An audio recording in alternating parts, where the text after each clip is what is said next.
Hello, fellow vapors, Vaping Newbie here, and I'm about to do something that I promised I never would. Stick around.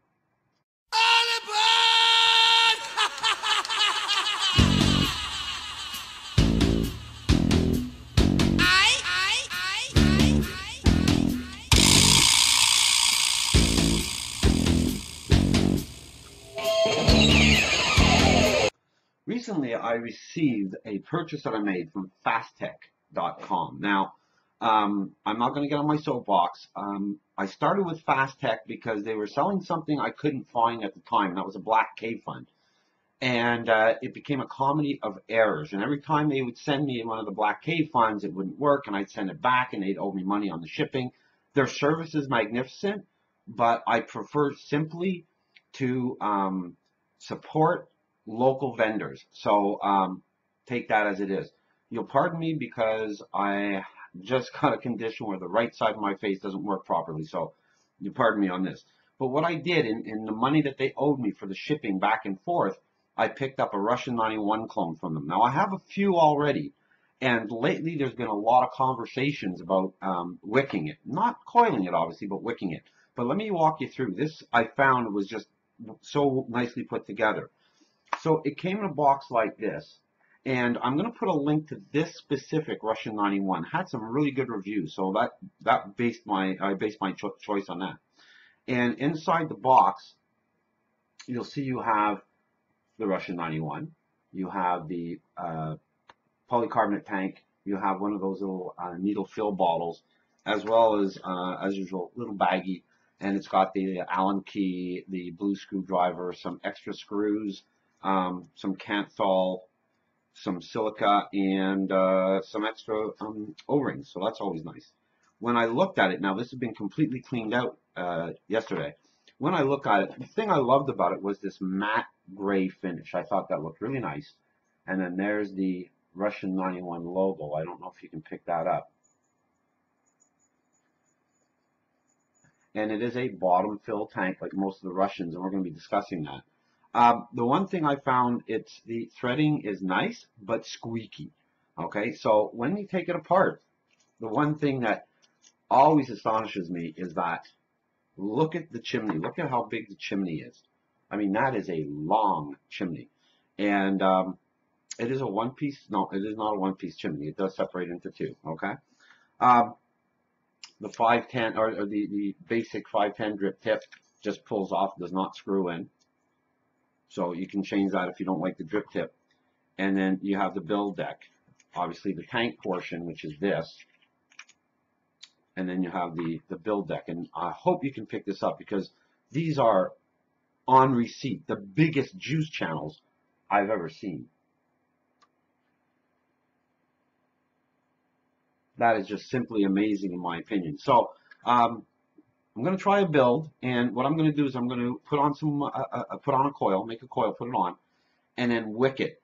And I think this is going to be with juice channels like this. I think it really is going to be a hit and miss until you get exact the amount of cotton that you're going to need, because you cannot build this as you would a K-Fun clone, or by the looks of it, even my other Russian 91. So I'll be back in a minute.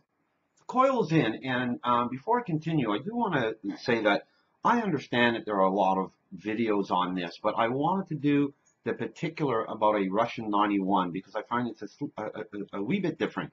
I'm not really going to publish this anywhere. If you see it, I hope you enjoy it. But anyhow, with that, I'm not a pretty coil builder. I build for function. And I did a 5-wrap 28 gauge at about a 2.5 millimeter bar that I use. And it came out right at my sweet spot. Whoops. I love that. I try to get between 0.9 and 1.05. And so I get that on the ohm reader. And then the next thing that I always do, and of course this is just me, just force of habit, is in order to make sure I like the way it fires, that there's no hot spots, I use a regulated device. I always take out my SVD or my VTR and fire it up. It registers 1.1 ohms, so I'm not quite sure what's going on with that, but I'm trusting the ohm reader a bit more. And then I give it a little fire, just a little pulse.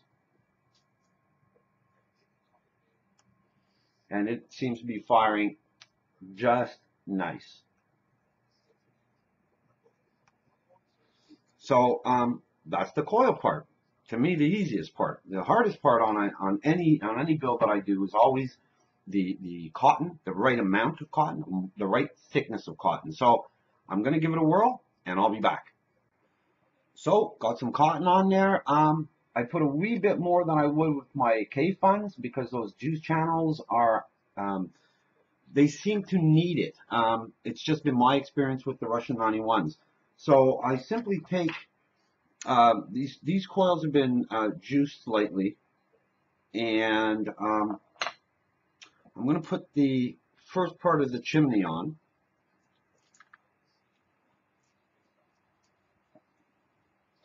And then you get this type of effect. And those that have K funds or Russians, they've seen it all before. The difference here, what I do is I line up the cotton to be slightly over the juice channels with the Russians. It seems to work really well for me. I know I've told that to a couple of people and it's worked out well. The final thing now is you start reassembling it all.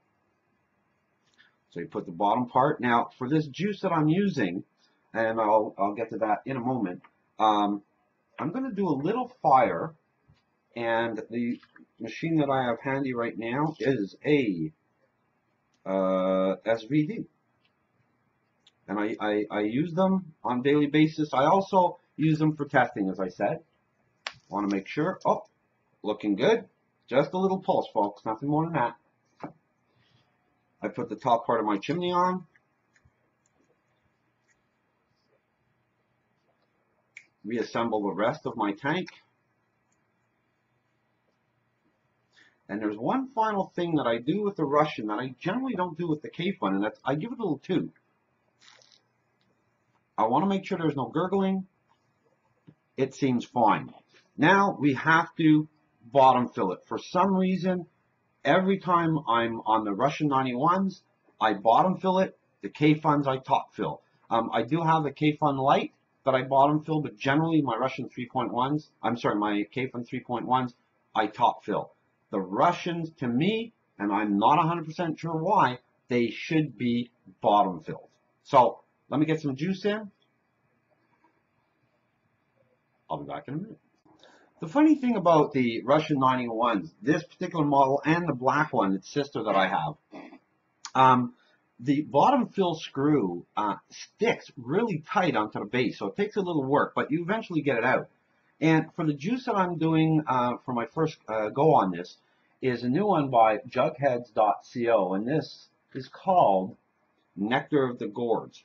And I don't give it a lot. I just give it little squeezes in there to start, only because I find that when you put up too much juice, it gurgles, and we don't like gurgling. So I get that screw back in, and it's son of a gun to get out, but it's pretty easy to get back in, even for Shaky McPhee. Tighten that all up. Then, of course, I just give it a wipe down with some vapor towel. Get rid of some of that juice, the excess juice. And again, just superstitious me, put it on my VTR.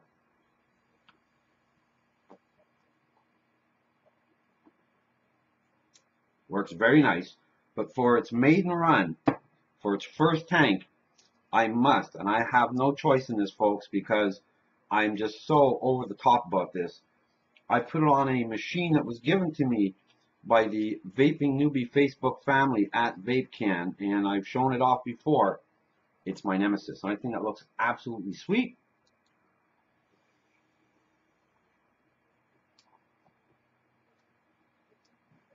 Nectar of the Gourds. It's ambrosia. The tank works really well.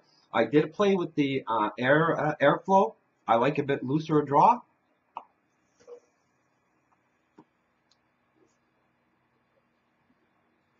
No gurgling, no leaking. Remember, the key is twofold. The wicking is not like a K-Fun. You have to use a bit more wick, and don't be afraid to get it in the vertical channel slightly. And the second thing is the amount of juice you put in. You do not want to overflow it because that definitely causes gurgling.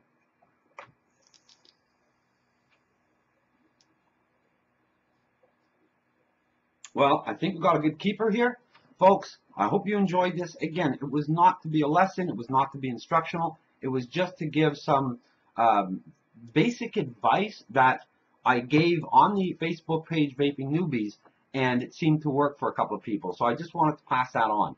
I always like spending time with you. Stay healthy and happy vaping. Take care, folks.